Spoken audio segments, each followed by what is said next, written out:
GNP풀은 청취자 여러분과 함께 만들어가고 있습니다. 짧은 문자 50원, 긴 문자 100원에 샵 0945로 문자 주셔도 되고요.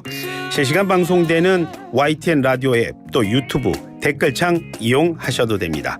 방송 통해서 하고 싶은 얘기 보내주십시오. 여러분의 의견은 특히나 요즘처럼 총선을 앞두고요. 저희가 균형 있는 시각을 전하는데 정말 큰 도움이 되고 있습니다. 지금까지 들어온 주요 뉴스 정리합니다. 오늘도 김영민 아나운서와 함께합니다. 어서 오십시오. 네, 점심 먹고 한잔하면서 듣는 영민한 뉴스 시간입니다. 네, 제가 오프닝에서도 말씀드렸지만 서울버스 노조가 오늘 새벽 파업에 돌입했죠. 그렇습니다. 서울 시내버스 노조가 오늘 새벽 2시 20분쯤에 협상 결렬 선언했습니다.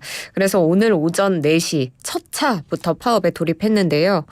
이번 파업에 참여하는 서울 시내버스가 총 61개사의 7,200여 대, 전체의 98%에 달합니다. 어제 오후 3시부터 노사가 서울지방노동위원회에서 조정회의를 열었는데 11시간이 넘는 마라톤 협상을 벌였지만 결국에는 합의점을 찾지 못했습니다. 핵심 쟁점은 앞서서도 계속 말씀을 드려왔던 것처럼 임금 인상이었는데요. 노조는 12.7%의 시급 인상 요구했지만 사측은 이건 과도한 요구라면서 2.5% 수준을 제시했습니다. 어제 조정회의에서 진호위가 중재안으로 6.1% 인상안을 제시했는데 결국에는 이게 받아들여지지 않으면서 파업이 시작됐습니다. 그렇지만 파업이 시작된 이후에도 실무진 간에서 물밑 대화는 이어가고 있는 것으로 전해집니다. 그래서 이 과정에서 간극을 좁힐 수 있을지, 빠른 시일 안에 타협이 이루어질 수 있을지 지켜봐야겠습니다. 네, 출근길 시민들의 표정 정리해 볼까요?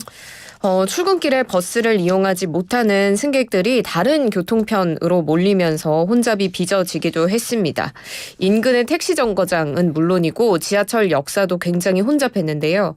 역사에서는 이용 고객이 증가해서 지하철 역사, 열차 내부 혼잡이 예상되니 안전에 유의해달라라는 안내방송이 반복해서 흘러나왔습니다. 서울시도 오늘 첫 차부터 비상수송 대책 시행했는데요. 출퇴근 혼잡 시간 기존보다 1시간씩 연장해서 열차 투입 늘렸고요. 지하철 막차 시간도 새벽 2시까지로 1시간 연장해서 운영합니다. 무료 셔틀버스도 투입했습니다. 자, 이런 상황에 서울시는 지금 뭐라고 하고 있습니까? 오세훈 서울시장이 입장문을 냈습니다. 오늘 오 시장은 시민의 발인 서울 시내버스는 말 그대로 많은 분의 생업과 일상이 달려있다. 시민들의 일상을 볼모로 공공성을 해하는 행위는 어떤 이유가 있더라도 정당화되기 어렵다라는 입장을 밝혔는데요. 그러면서 노사 간의 양보와 적극적인 협상으로 대중교통 운행이 정상적으로 이루어질 수 있게 조속한 타결을 바란다고 당부했습니다. 그러면서 이 버스 파업으로 시민 여러분께 불편을 드려 죄송하다고 고개를 숙였습니다. 네. 자, 오늘이 공식 선거운동 첫날입니다. 네, 그렇습니다. 공식 선거운동이 오늘 0시를 기해서 시작됐는데요. 먼저 여당인 국민의힘 한동훈 비상대책위원장 오늘 0시에 서울 가락시장에서 첫 일정을 소화했습니다. 지금 물가가 많이 올라서 민심이 악화돼 있는데 이를 의식한 행보로 풀이되고요. 그리고 한 위원장이 오전에 마포를 시작으로 이른바 한강벨트라고 불리는 지역을 따라서 이동하면서 각 후보들의 지원 유세에 나서고 있습니다. 그리고 오늘 경기도 남양주 의정부까지도 가는 일정을 소화하고요. 또 야당인 이재명 대표를 앞세운 민주당도 오늘 오전 10시 서울 용산역 광장에서 선대위 출정식을 열었습니다. 정권 심판론을 부각하고 있는데 이를 나타낼 수 있는 상징적인 장소로 대통령실이 있는 용산을 선택한 걸로 볼 수 있습니다. 이 대표는 또 오늘 자신의 지역구죠. 인천에서 개항을 주민들 만나면서 지지를 호소합니다. 녹색정의당은 오늘 0시에 이태원 해밀턴 호텔의 골목 이태원 참사 현장 방문하고 합동 분향소에서 헌화도 했습니다. 새로운 미래는 오늘 0시에 송파 가락시장을 찾아서 공식 선거운동 시작했고요. 개혁신당 지도부는 0시에 서울 영등포 소방서를 격려차 방문했습니다. 또 조국혁신당은 오늘 오전에 부산 센텀시티역에서 출근 인사를 하면서 공식 일정을 시작했습니다.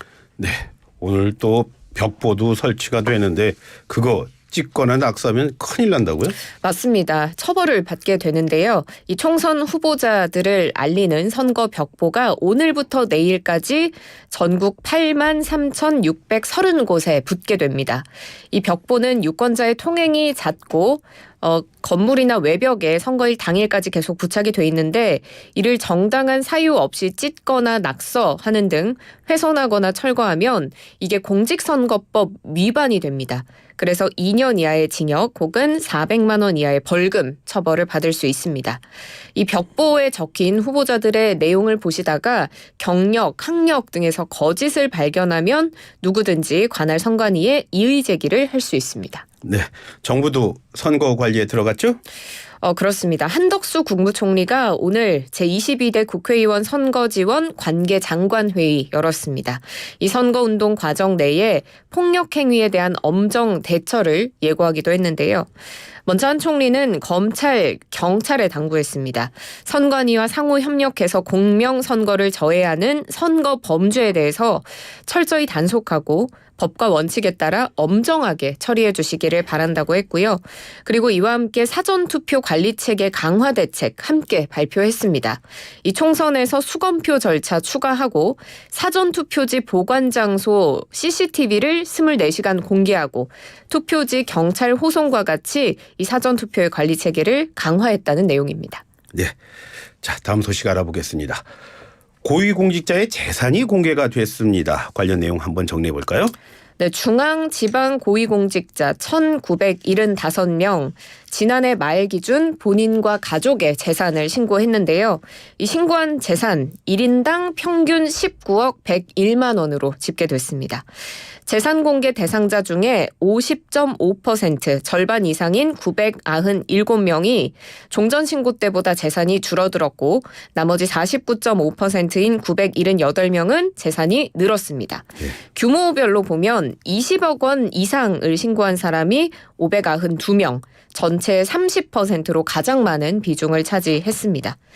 재산 공개 대상자 중 총액 1위가 누굴까를 많이들 궁금해하실 것 같은데요. 최지영 기획재정부 국제경제관리관이 1위를 차지했습니다. 최 관리관은 494억 5천만 원을 신고했고요.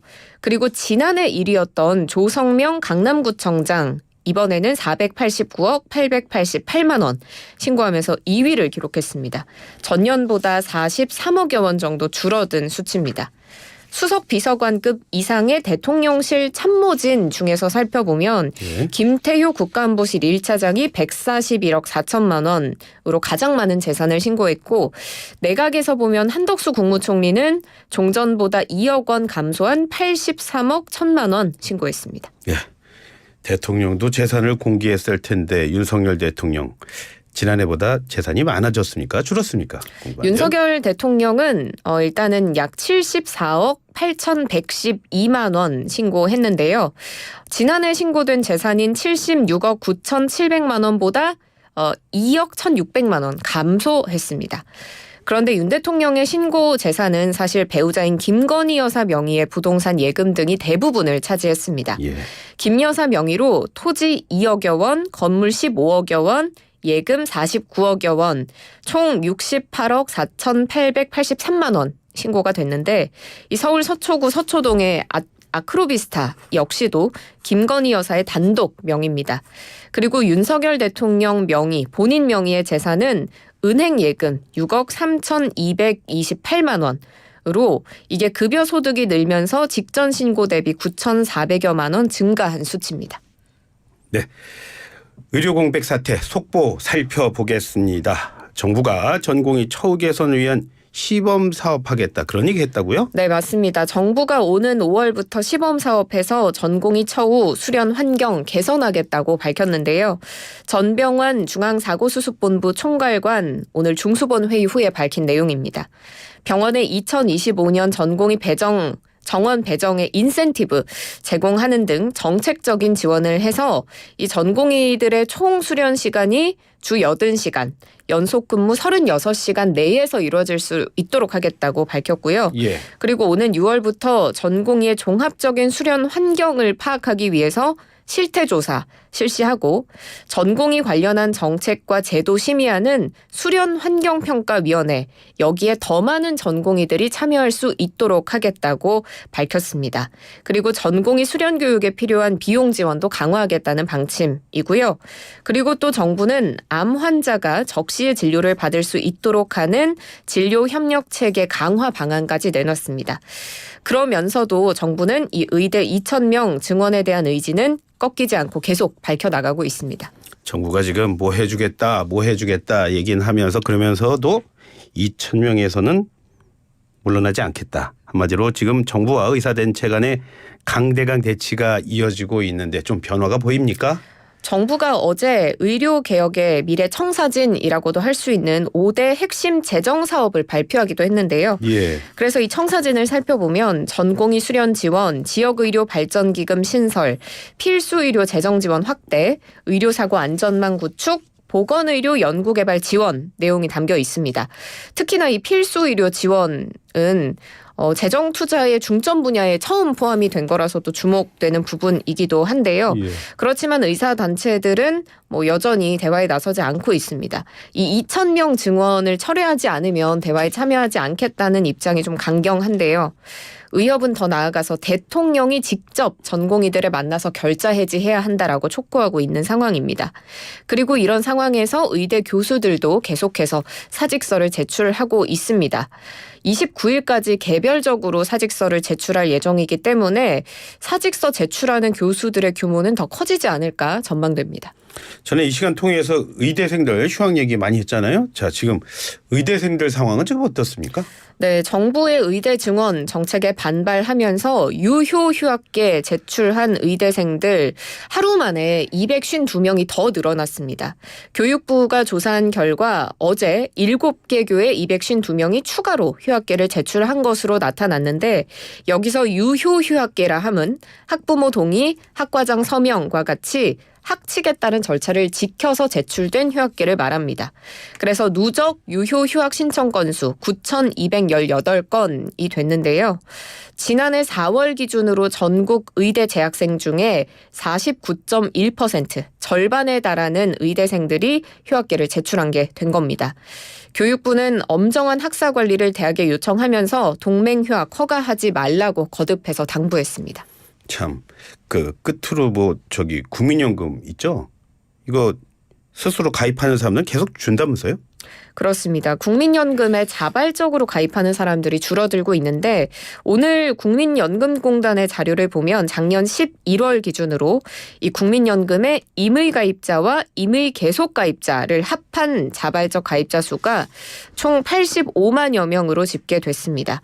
직전 연도인 2022년 12월 말 기준으로 비교했을 때 7천여 명 줄어든 수치인데요. 여기서 임의가입자는 18세 이상 60세 미만 국민 중에 소득이 없어서 의무가입 대상이 아니지만 본인 희망으로 가입한 사람을 말하고요. 예. 그리고 임의 계속 가입자는 만 60세 미만인 의무가입 상한 연령이 지났는데도 계속 보험료 내면서 만 65세 미만까지 가입하겠다라고 신청한 사람을 말합니다. 이 자발적 가입자가 원래는 계속 느는 추세였는데 2022년 1월에 정점을 찍고 그 이후로는 계속 내리막 길을 걷고 있습니다. 여러 가지 이유들이 있는데요. 먼저 임의가입의 대상이 되는 18세에서 59세 인구가 계속 줄어드는 게 1차적인 이유고 이 사람들이 일자리를 구해서 사업장의 가입자가 되는 경우가 또 많아서 이것도 영향을 미칩니다. 또 일정 금액 이상의 공적연금의 소득이 있으면 이게 또 건보 피부양자 자격을 잃게 되는 요소가 돼서 다양한 영향들이 복합적으로 미치고 있습니다. 네, 오늘도 수고하셨습니다. 고맙습니다. 고맙습니다. 지금까지 김영민 아나운서와 함께했습니다.